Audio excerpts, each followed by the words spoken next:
I tell people that local chambers of commerce define their communities. Right. Join that first.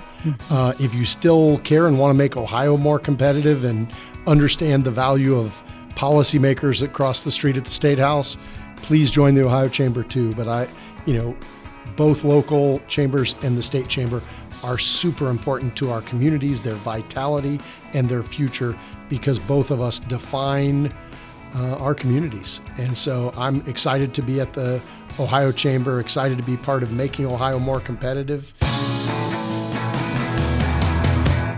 We are looking forward our way, coming to you from the Ohio Chamber of Commerce, located in downtown Columbus, Ohio. Hey, this is Brett Carroll, and I would like to thank Steve Stivers, President and CEO of the Ohio Chamber of Commerce, for speaking with us today and hosting our podcast show in the Ohio Chamber of Commerce. I've never been in the building. Well, it's welcome to the building. It used to be the Columbus Dispatch. Exactly. It's been historically renovated. It's beautiful. Yes. And we're happy to be your host today. It's great to be on your show. Wonderful. Thank you so much. We have had Mr. Stivers here several times, starting when he was Congressman Stivers, representing Ohio's 15th District in the U.S. House of Representatives. We've discussed a lot with him about veterans, but today we're going to talk about the Ohio Chamber and his role as President CEO, and also the new blueprint for Ohio's economic future. So thank you so much, again, for being with us. Let's start with an overview about your background and preparation for your role. When the last time we talked, you had just started this job. Well, I've been here now 16 months. It's hard to believe. I wasn't really looking for a job when the Ohio Chamber originally came calling, but the more I looked into the Ohio Chamber of Commerce, the more I realized that it would give me a chance to come home, be home with my wife and my 10-year-old son, my 13-year-old daughter, and still be involved in policy and make a difference. That's what this blueprint for Ohio's economic future is all about. It's a 10-year agenda to try to make Ohio the best state in the country to own or operate a business and make Ohioans, whether they're owners or employees, more prosperous through that competitiveness. We're excited about that. I've also been very involved in the Supreme Court races this year because it's important to our business climate to have judges that will interpret the law and not try to make the law from the bench.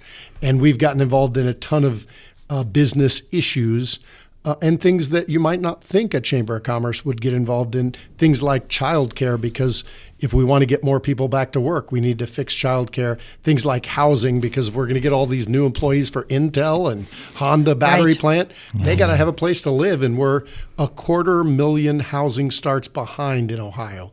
So it's been an amazing opportunity. I've get a chance every day to work with an amazing team here at the Ohio Chamber of Commerce and interact with policymakers across the street at the legislature, with Governor DeWine, and a lot of people that are trying to move Ohio forward, the Jobs Ohio folks that are bringing in Intel and Honda. We get to work with them every day to grow Ohio's economy. It's a fun job. I get up every morning with a smile on my face and get to make a difference. I love it.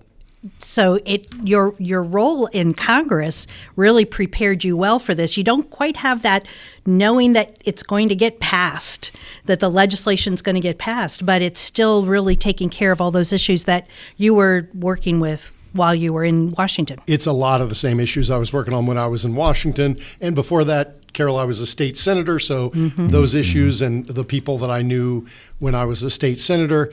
And of course, it's also a great chance to build something and grow something. We've created an events business since I got here to serve our members better and grown revenues in a big way. When I got here, we were about $5 million in revenue. Today, 16 months later, we're $7.6 million in revenue. So we're really growing to serve our members better and growing with the state of Ohio. So it's an exciting time, and I'm having a lot of fun. Great. Yeah. Well, a lot of people, when they hear Chamber of Commerce, think only of it's a lobbying organization to help business. But, chambers, I think, have evolved, and they're playing a much larger role in our economic development. What do you envision the Chamber's role should be, and how does the Chamber strengthen Ohio's business climate? Well, that's a great question, Brad, and we do try to be involved in policy to make sure that we have solid policy, but we also are engaged in recruiting businesses and people to Ohio. One of the big things we hear from a lot of our members, we have 8,000 members, and the number one thing I hear is they need employees. So we've gotten actively engaged in recruiting talent to Ohio, but also recruiting companies to Ohio like Intel, like Honda, like Amgen, like the Ford battery plant. So we've tried to be involved in economic development because we want to grow the economy for the benefit of all 11.3 million Ohioans. We've gotten involved in helping grow diversity, equity, and inclusion as well to try to make sure that all communities benefit from a growing Ohio. Eric Kearney has stepped up to head our diversity program, and we're trying to help bigger companies diversify their supply chain to include some minority businesses in their supply chain. We think, the Ohio economy needs to benefit all 11 million people in this state, and we can do it without hurting anybody. We can just help everybody and help move the economy forward, grow the economy in big ways, and make sure everybody benefits We're from in it. such a different situation now post-COVID that it looks like we have to look at any resource that we can to grow. Absolutely. And this is a great opportunity for the DEI, all of this stuff. Absolutely. And frankly, this state has been growing too slowly for too long. And, in the last 10 years, Ohio grew, but it grew by 0.25% a year. That's almost rounds to zero, but we just have to grow faster. I was in Austin, Texas this summer, and there's cranes everywhere in Austin. Austin's growing super fast. We don't need to grow that fast. They'll outgrow their infrastructure pretty fast. There's going to be a lot of pain and suffering for the people there as far as commute times and hassles, and we don't need to grow that fast, but I'd like to grow faster than we are. I know that a lot of cities in the Midwest are shrinking, Detroit, Chicago, and Columbus and Cincinnati are growing. Cleveland, Akron, Youngstown, and Canton and Toledo have all been shrinking a little bit, but we want to get those northern cities growing again and put a little gas on the fire that helps Columbus and Cincinnati grow even faster. Right, exactly. So you just mentioned the Honda and Intel. With needless to say, that whole Intel announcement was a huge surprise, but amazing opportunity here in town. And also that we've only been growing 0.25% for the past few years. What do you see coming around in 23 and the near future? And I realize that we may not be able to talk about specific companies, but I'm sure there's some plans out there. Well, the good news is Ohio's really starting to grow. Even before Intel and Honda in 2021, during the pandemic, Ohio grew by 99,000 private sector jobs. That was the biggest growth in Ohio since 1997. And we broke records for business filings. 197,000 new businesses were created in 2021. And again, that was before Intel and Honda's announcement. And I think they're a hint toward other big opportunities in the future. We've talked with Jobs Ohio, and the pipeline is full of mega projects like Intel and like Honda. And we probably won't get them all, but if we get some of them, Ohio is going to be growing faster than we've grown in 3 decades. And we're excited about that. And Ohio needs that kind of growth because when you think about some other things that are going on, the transition to electric automobiles, look at Ohio. 17% of our manufacturing is in the automotive industry. And look at what we build here. We build engines and transmissions. All those things will fundamentally change when you move to an electric vehicle that has less moving parts and has, no internal combustion engine. It has an electric engine, and it has no gas tanks, no carburetors, a different transmission. So it will be a fundamental change. And that's why the Honda announcement was so exciting. Not just the $4 billion they're going to put in a battery plant, but the $3.8 billion they're going to put in redoing their existing manufacturing to make electric vehicles here. And that's the thing we've got to make sure happens at the Jeep plant, at the other GM plants and the Honda plants and the Ford plants. We need, I said Honda, they already did it, but, all those other manufacturers that make something in Ohio, we want them to continue to make things in Ohio as they transition to electric vehicles or hydrogen-powered vehicles, whatever they transition to. We need the next generation to be made right here in Ohio. And that's another, small company that announced it's moving to Columbus, Hyperion. They make hydrogen fuel cell vehicles. But it's an important technology that a lot of people, I think, are overlooking. And while electric vehicles, have gotten the most attention, I think we need to continue to pay attention to things like hydrogen vehicles and other technologies as well. I would hate to bet all my money on VHS or in beta when VHS ends up winning the war. So we want to make sure we diversify our economy in Ohio around manufacturing in the future. And that's what Intel is going to help us do. It's a whole new industry in Ohio. It's a big deal. And there's other projects like that could come, not necessarily silicone wafer manufacturers, but other big mega deals in the pipeline. And we're working to help support those. And we're hoping that a few of them actually happen. Yeah. Well, if you take a look at, we need the diversification of those different, speaking of the automobile, again, look at what we've done by relying on gas engine only. Maybe we better not do that in the future and rely on all those 4 or 5 systems that we're just talking about, because each one has a drain on something. That's right. So, that's a great point. And, you don't want to put all your eggs in any one basket. No. And I'm excited about the diversified economy we have in Ohio. And we just need to continue to invest in it and continue to grow it.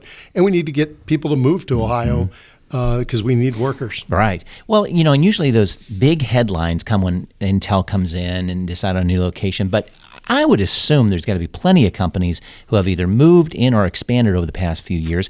Let's give some highlights to them that maybe we just have not noticed and just haven't gotten the press. Wow, that's a great point, Brett. There will be over 100 suppliers to Intel that are coming to Ohio, not all to Columbus or Central Ohio. Some will go to Cleveland, some will go to Cincinnati, and some will go to other parts of the state.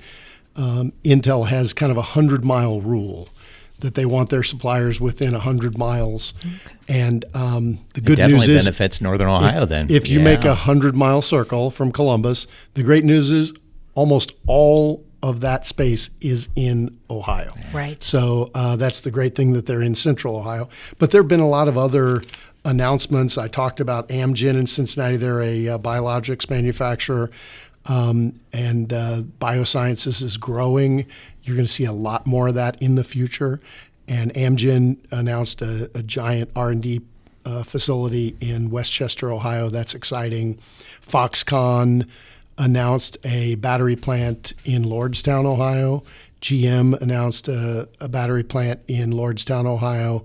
So we've seen a lot of announcements that didn't even get as much press. The Ford plant in Elyria got some press. And of course, Honda and Intel got a ton of press. Yeah. And they're big jobs and they deserve every bit of press they got. But you're right, we need to talk about all the wins. And there's a whole bunch more of those medium-sized employers that are bringing 100 to 300 jobs to Ohio, and we're excited to have them all. Well, it looks like this expansion's helping maybe the brain drain that we used to always talk about. Well, we hope so. We still, right now, there are 11.3 million Ohioans, but there's 3.5 million Ohioans that grew up here that live somewhere else right now, Brett. And if they all lived in Ohio, we'd be 15 million people in Ohio. We'd have enough workers for everything.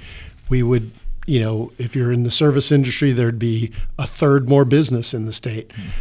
It would be a big, big deal. We'd have 4 more congressmen if we had 3.5 million people. So it's that's the kind of thing that could really help, is to try to get some of those people to move back and try to close the back door of our college graduates and other folks that are leaving. So we import people to come to college here, whether they go to Ohio State or Miami or University of Cincinnati or Bowling Green or our private schools like Wittenberg and Case Western that are great.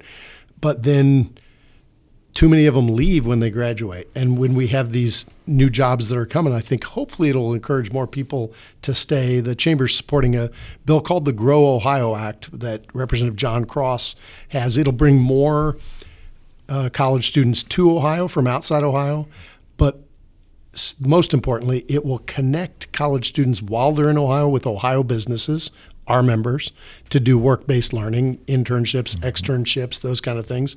And then finally, it will make sure that if those people choose to stay in Ohio after graduation, there's an incentive. They get a little bit of a tax refund for about 5 years to get them to stay in Ohio. So we think that all three parts of that bill are important, bringing more students to Ohio, especially of National Merit Scholars, and getting those students while they're here in college connected with Ohio businesses, and then giving them a financial incentive to stay in Ohio. So we're excited about things like that, and I think if we can shut the back door and keep people from leaving Ohio, we'll be much better served. Well, and the whole Intel project has a huge education training component with it.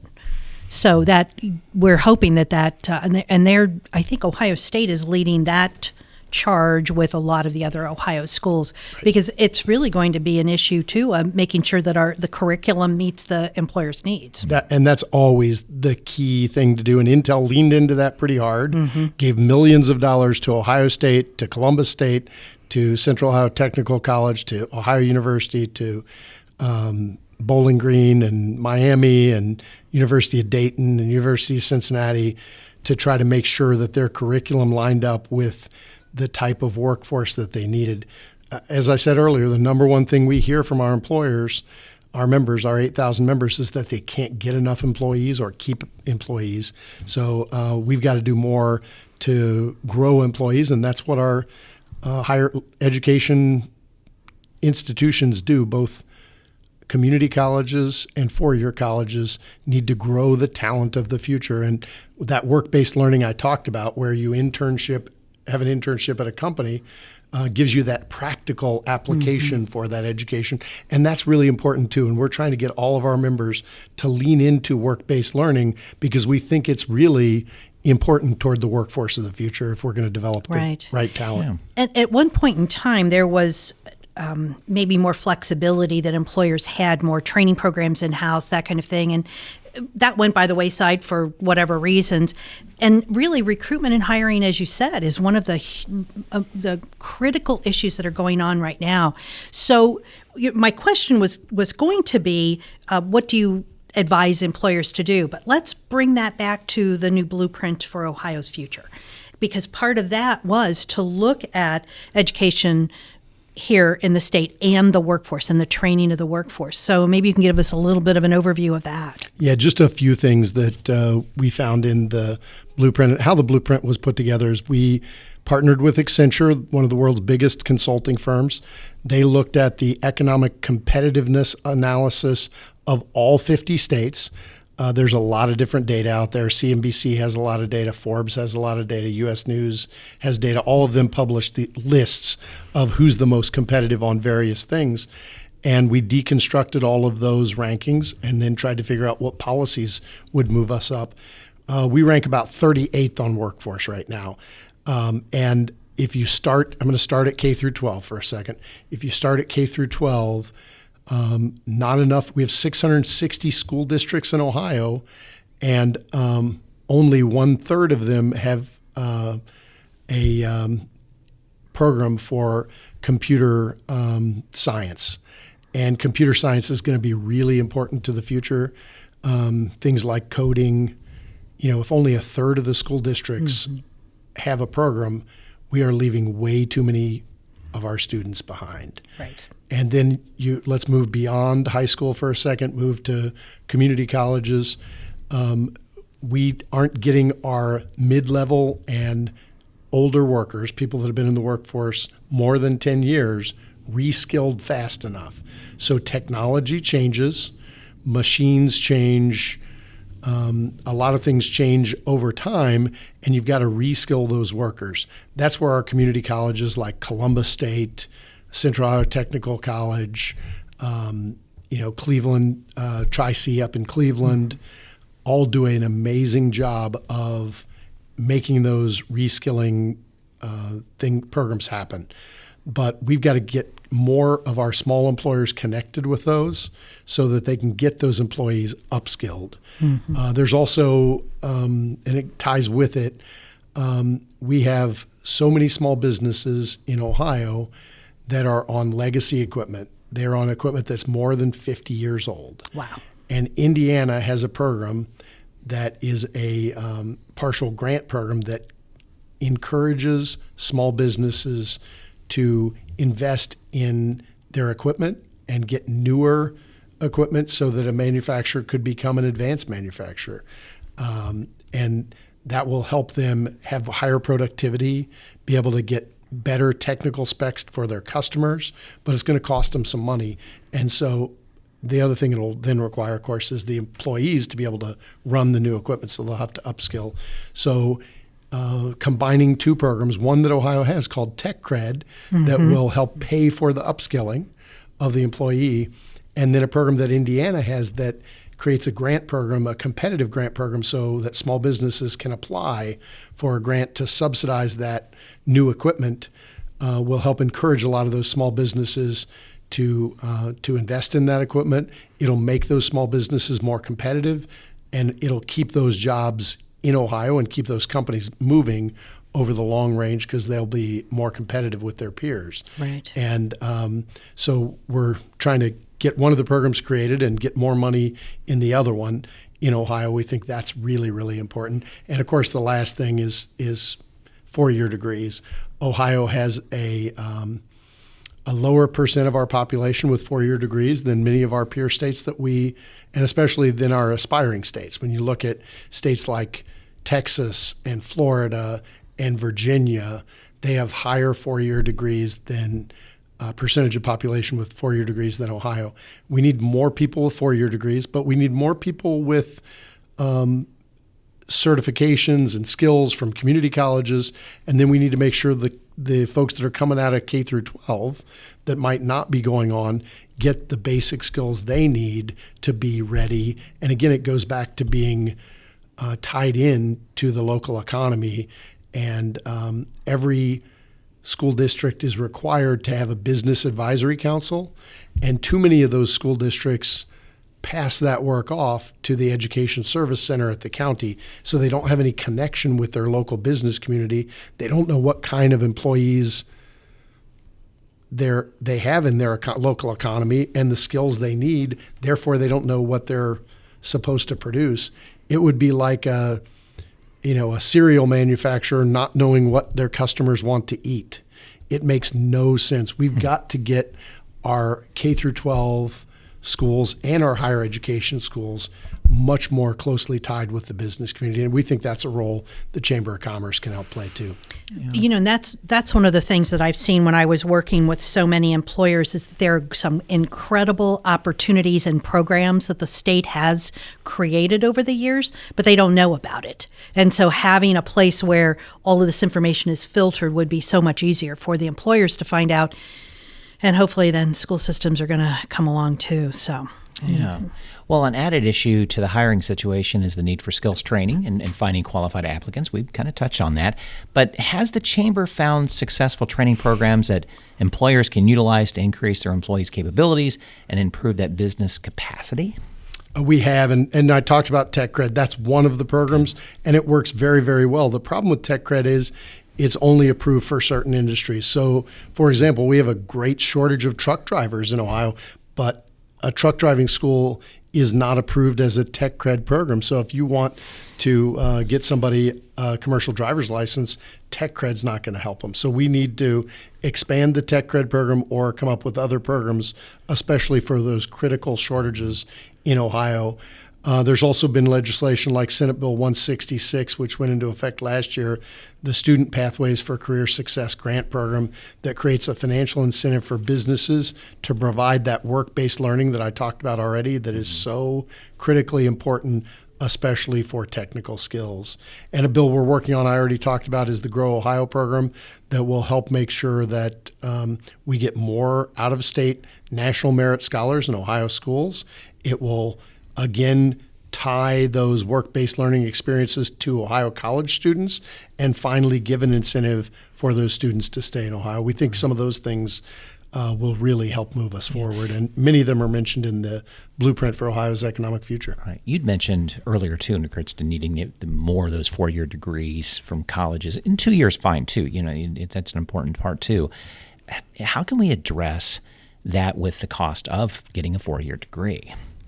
Well, we think work-based learning is an important part of that. Okay. Many employers have tuition assistance programs. So if you can get a job with a company, they will lots of times help you pay for college. Yeah. And so that's the way I got my college degree. I worked my way through college in the Ohio Army National Guard, and they had a college tuition assistance program that helped pay for my college. And, I think that that's a model more students should follow. I didn't have much debt when I graduated because the National Guard helped pay for my school. Mm-hmm. And a lot of employers, even if you're a barista at Starbucks, they will help pay for your college. Yeah. If you work at Amazon, they will help pay for your college. Most employers have some tuition assistance program. So, unless you need every minute and every hour to study, I would say look at getting a job and see if they have a tuition assistance program. And if if you're going to school, maybe you shop around looking for an employer that has one. And I can tell you, of our 8,000 members, most of them have some form of tuition assistance program to help their help their employees get the skills they need, including college degrees, Brett. Yeah, good. And I think with higher education, the biggest confusion that students have, at least when I was working in higher ed, is they see that degree as the do-all to end-all, and that's the end of their learning. Yeah. And having employers working with their employees towards continued, not just a degree, but continued upskilling. Carol, that's a great. We all have to learn to be lifelong learners, right? Because the world is changing at a much faster pace today than when my dad was in the workplace 40 years ago. Mm-hmm. It's so fast, the pace of change, that if we stop learning, we make ourselves uncompetitive, and we'll be out of a job. We'll be unemployed. Right. So all of us need to continue to be lifelong learners in the skills that apply to work, but also many of those skills can apply at home or our health or our relationships. So, we can be lifelong learners in many ways. And showing children that I'm a lifelong learner as an adult, you're going to be a lifelong learner, and mentoring your kids through that change in attitude towards what education is going to give. And again, it's not just getting a 4-year degree. That there are reasons and places and times when it's appropriate for a young person, but there's nothing that says that you can't start out doing other things, go back for a 4-year degree, go back and do other things, and really see it as a progression as opposed to a final deal. Well, that's a really important point, Carol. I was talking with the Society of Human Resources Professionals, SHRM, and most employers are moving from degree requirements to skill requirements. They don't care whether you have a degree on your wall. They want to know what you know, not what degree you have. And so skills has become the new requirement, not degrees. Which is definitely going to help some of our applicant pool who have had issues and difficulties finding employment because an older adult may have 20 or 25 years of great experience and wonderful skills, but they don't have a bachelor's degree, so they get popped out in the applicant tracking systems right away. And I think a lot of the artificial intelligence models are now looking for those skills as opposed to just requiring a degree. Great. So hopefully that will continue, but that's the new buzz among the Society of Human Resource Professionals is they want to focus on skills, not degrees. Right, right. So one of the other issues that the blueprint for Ohio's economic future talks about is infrastructure. If you can't get people to their job, there are issues. We couldn't get our goods and inventory because of problems in the logistics and the supply chains and the transportation and not enough drivers. Tell us a little bit about what the blueprint found on infrastructure issues. Well, it really found a few things on infrastructure. It found that we need to invest in traditional infrastructure, roads, bridges. We need to invest in public infrastructure like public transportation. One of the things we found is that if you rely on public transportation, well, let's say if you drive to work yourself and you have a commute, the average commute in Ohio is less than 20 minutes. If you use public transportation to get to work, that almost triples. It takes almost an hour to get to and from work. And so we need to make that more convenient because it's become a barrier to employment for people that have to rely on public transportation. So we have to figure out how to change our public transportation. If you look at it in a computer analogy, our public transportation system still uses a mainframe computer model when the world has moved to distributed computing. If you ask an employee where they want to go from where they are to where they need to go. They don't want to go down a central route with a bus transfer and then another bus transfer. Like they want stand in the rain. They want the Uber and Lyft model. They don't want the big old 1970s bus model. Right. So we've got to figure out how to get our public transportation to be much more adaptive and much more willing to fill the needs of the customer. It's not nobody's looking for a mainframe route anymore. They want to go from where they are to where they want to be. And that's what we've got to figure out how to do. And that'll shorten those commute times and hopefully reduce that barrier to employment. The other thing that we found is that the rural broadband is really important. As we all went through the pandemic and we were trying to work from home and school from home and do everything from home, we found that 2/3 of Ohioans don't have the internet speed that they need. They don't have a true 25 megabit or better broadband connection. And so we've got to do more to help make that available to those who can't afford it and make it available to those in our rural areas who can't today get it at any price because the backbone's just not there and not available yet. The state has done a great job in investing millions and millions of dollars in trying to bring that backbone to rural Ohio. But I will tell you that broadband internet is every bit a part of infrastructure as roads and bridges and buses and trains. Right. With your membership, are they talking about the issues of bringing folks back into their offices? Has that gone well, gone smoothly, or is that contributing to the problem of retaining staff? Well, I think it is a little of all those things. So I've found a real rift in our membership, but by the size of the company and the location of the company, and then what back to work means. So all our small employers, they've been back to work since either 2020 or 2021, 5 days a week, back in regular business. Bigger businesses, especially in downtowns, are having more trouble getting their employees to come back downtown because, they're working in the suburbs from home and they don't have a commute and they don't have to pay to park and childcare and all those things. Right. So it's bigger companies are having a harder time of it. And I met with one of our big members this week. I won't mention which CEO it was, but they're a CEO of a large company in downtown Columbus.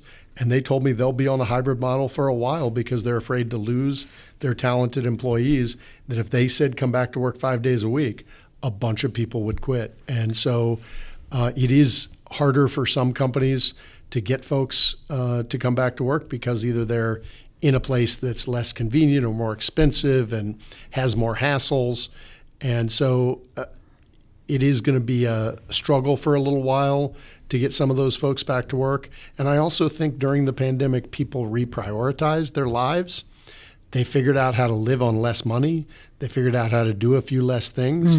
And some of those people said, I don't have to make so much money. I can take this other job or drive for Uber or do this or that and make ends meet and have a better for them quality of life. And if that's their American dream, I get it. I just want to aspire to have people continue to grow and grow their economic station in life. And so we want to make sure those opportunities are available, not to require anybody to do anything. And we want our employee members to do what works for their company and their employees. But we've had our people back at work. I started on the 15th of May, and 17th of May, and we've had people back to work since the 2nd of June 2021, which was the day Governor DeWine lifted the mask mandate and allowed people to sort of come back. And we've had people back 5 days a week ever since then, and it's been great. We're trying to grow a culture here. We're growing as an organization, and I felt it was important to have people in 5 days a week to do that. And the employees have responded pretty well, and we've given them additional benefits. We pay for their parking now, which we didn't used to do. We pay for all their health insurance for the employee, which we didn't used to do. So we're trying to add additional benefits to employees as we're asking more of them and asking them to come in every day. I'm sort of stretching the term for infrastructure. As you said, it's not just roads, it's also broadband. I almost want to say that caregiving issue is almost becoming an infrastructure issue too. It's the infrastructure of their home. Well, and I know the report talked about that. In the blueprint, we talk about childcare, and there's childcare deserts all around the state of Ohio, where even if you have the money and want to pay, you can't find a childcare provider. Right. And even when you have providers, the amount people pay in Ohio is 103% of what they pay for rent to get childcare. In states, some of our competitive states we compete against in the South, South Carolina, Alabama, Mississippi, North Carolina, some states pay as low as 60% of rent. And you know, rent in Mississippi isn't even that high. So it's they are figuring out how to get more childcare for less cost. Ohio has very strict licensure requirements. Right. That's been a barrier to entry for entrepreneurs that would like to maybe become a childcare in their home. If you want to do that, it can cost you as much as $50,000 or $100,000 to retrofit your home to become a childcare facility. That's a lot of money. You have to take on a lot of kids to make that payback, and it's been a huge barrier to getting those daycare deserts, childcare deserts, to become oases. So we've got some work to do. We want to make sure we get more people to be willing to provide childcare. And by doing that, one of the ways to do that is to reduce the administrative and regulatory burdens to doing that. We don't want to take away any regulation for health and safety, but we think there's some things we can do to ease that burden to encourage more supply. Have any of your members talked about the possibility of opening child care centers on location? We have several members who have recently opened child care facilities on location. Intel, that is a brand new member of the chamber, is building a child care facility right on site. Wow. We have a lot of bigger members that can do that, but you know, small companies can't really do that. So, and more of our members are small companies than big companies. We have 8,000 members. Over 6,000 of those qualify as small businesses under the Small Business Administration definition. So we need to figure this out, not just for big employers, but for all employers. So we've got to solve the problem overall. I'm excited that some of our big companies can afford and want to do that as an employee benefit on site, but we've got to figure out how to grow the supply all over Ohio in rural areas, suburbs, and even urban cores. Right. Well, companies were provided government funding during the pandemic to maintain growth. We're now a couple of years out of us experiencing that influx of money, how it helped. But now I guess I want to take a look at, do we need to revisit? Are you hearing from your members, it was a help, but do we do it again? Was it, it was a mixed bag. It was a mixed bag, and it's caused the inflation we're dealing with right now, Brett. Yeah. And I will tell you, there are billions of dollars of unspent ARPA dollars as we sit here, hundreds of billions. Yeah. So I don't think we need to have another round of ARPA. dollars. There's certainly some industries that have been harder hit. If you're in the travel and tourism business, if you're in the hotel business, the restaurant business, those folks have been hit harder. We need to figure out how to do some things for some of those sectors, but I don't know that free money is the answer. I think we need to figure out, how to grow our economy and allow that to work. Most of our members last year in 2021 had record years. The economy was back now with inflation and some supply chain concerns. Some companies are slowing down. We've seen some layoffs in Ohio, although they've not been mass layoffs. And the economy in Ohio grew last month. Did not shrink for it was actually growing. But we've got more work to do to make sure that some of those sectors are taken care of. And so we're trying to keep a special eye on travel and tourism, on hotels and restaurants, because some of those sectors really were hard hit and have not completely recovered. Right. I mean, I could see when I accepted the 2 PPPs that I got, I was totally under the impression I'm going to have to pay this back. I'm going to have to, it was just fine. I accepted it and did it. I could see where get the money, but you're 0% interest, whatever. I mean, just to help you get going, that's fine, but you're not going to pocket it right to help out. Yeah. And I think that, the PPP loans were a great success, but a lot of the free money that we gave away did start to lead to inflation, and we need to recognize that, and we got to get inflation under control in this country. So I'm not sure that another round of those type of programs is necessary right now, because America is open for business. Ohio is open for business.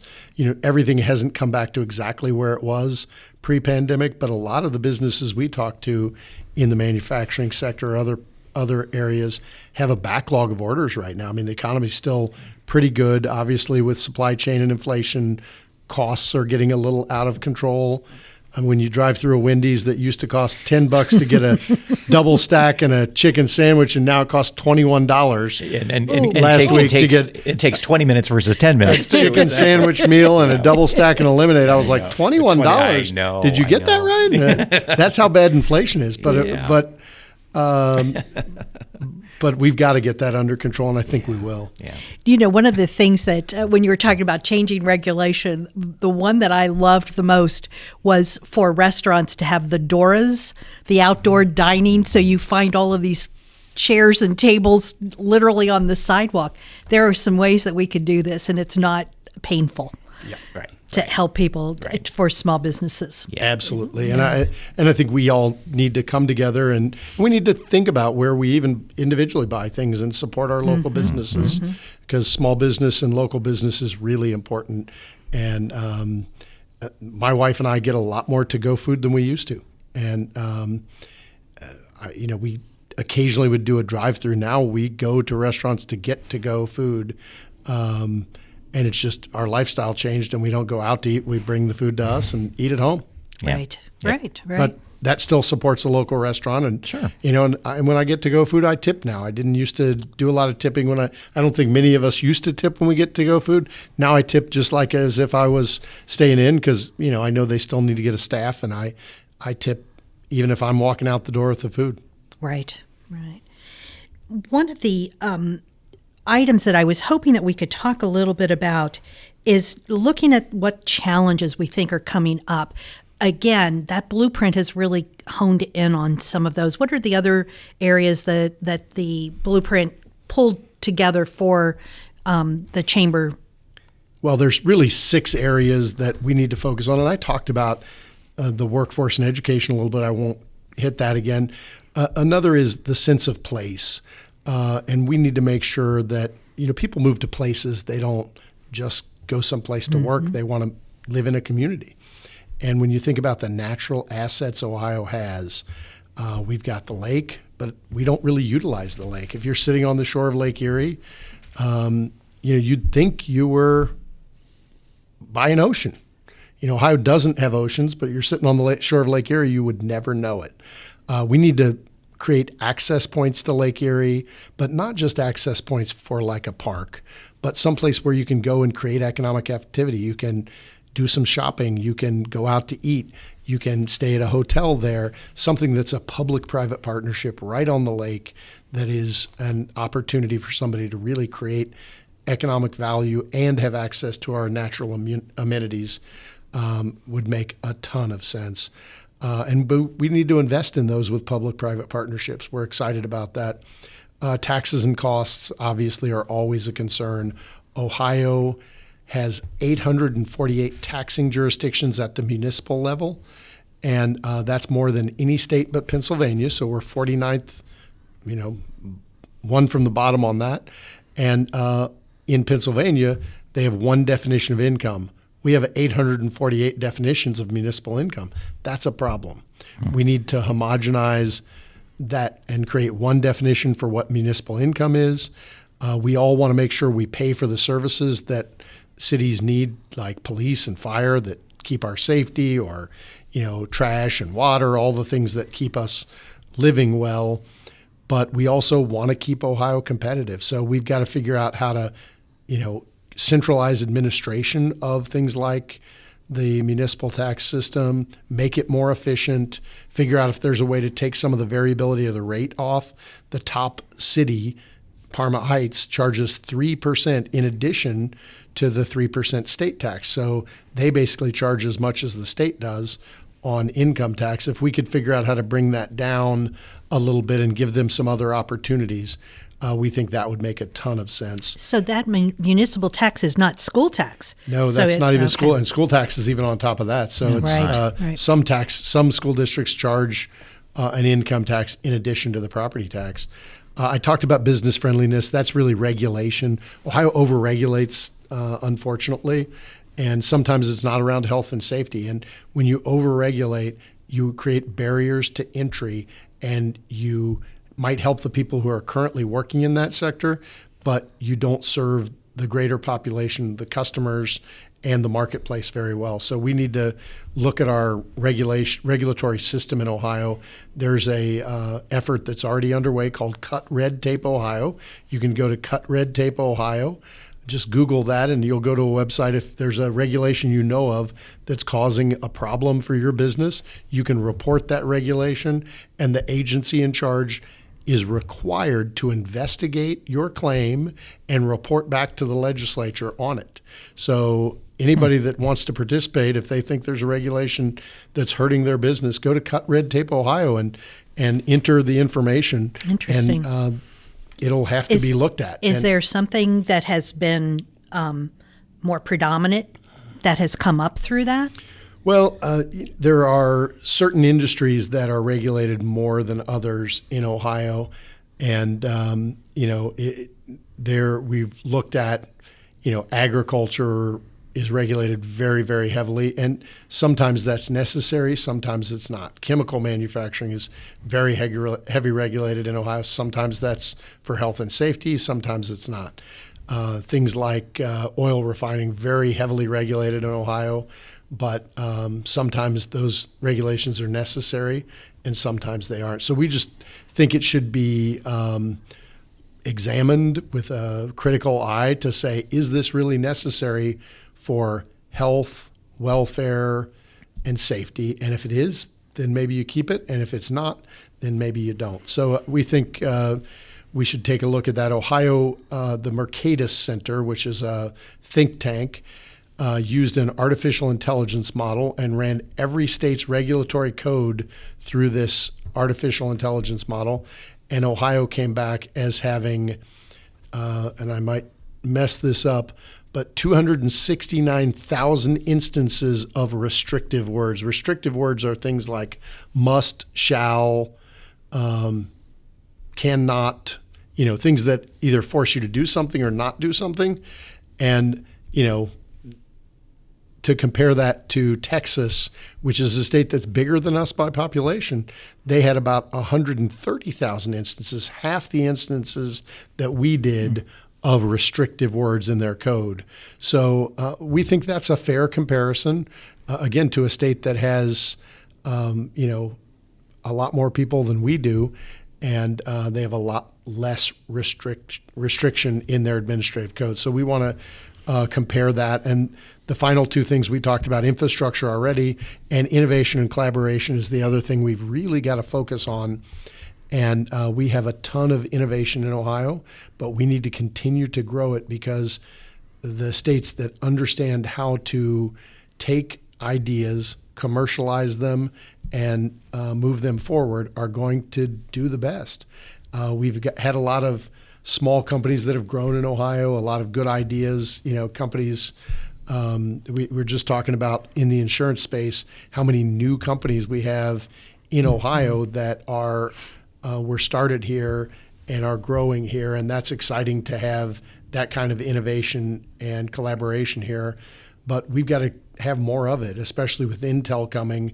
The need for focus on innovation is going to increase in our economy, and we've got to stay focused on that too. So those are some of the key things that we think we've got to pay attention to.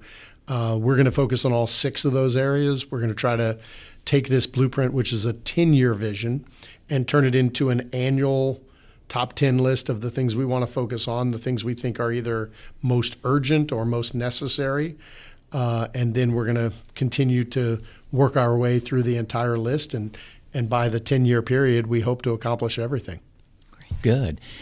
We always ask our guests if they have any last words of wisdom. Mr. Stivers, what other suggestions or advice do you have for our listeners and business owners that you already haven't given? Well, just, I would tell folks if there's anything that they are experiencing, any issues or problems, to call me here at the Chamber. I'd love to know about it and figure out how we can help. My cell phone number is 614-915-9903. And any of your listeners that want to give me a call about an issue that's important to them, I'd love to hear about it. Good. And I think, too, that the notion of, particularly for business owners, chambers have a wonderful role in our Ohio economy. And I hope that the business owners understand that it can be helpful. It's not just an organization that's going to take your money and then go and have lunch with a legislator. It's really a group that's going to help look at what the issues are from the Ohio Chamber, from the large city chambers, from your local community chamber. Take a look and see the value of that. Absolutely, Carol. I tell people that local chambers of commerce define their communities. Right. Join that first. If you still care and want to make Ohio more competitive and understand the value of policymakers that cross the street at the State House, please join the Ohio Chamber too. But both local chambers and the state chamber are super important to our communities, their vitality and their future, because both of us define our communities. And so I'm excited to be at the Ohio Chamber, excited to be part of making Ohio more competitive. Our mission is to aggressively champion free enterprise and economic competitiveness for the benefit of all Ohioans. And I'm excited about that mission. I wake up every morning trying to make sure we accomplish that mission. Wonderful. Mr. Stivers, thank you so much for joining us. This is Steve Stivers, who's President, CEO of the Ohio Chamber of Commerce, and for sharing his expertise with us today. Listeners, thank you for joining us, and do not forget to check our show notes for contact information and resources on our website at lookingforwardourway.com. We're looking forward to hearing your feedback on this and all of our podcast episodes. Thank you again.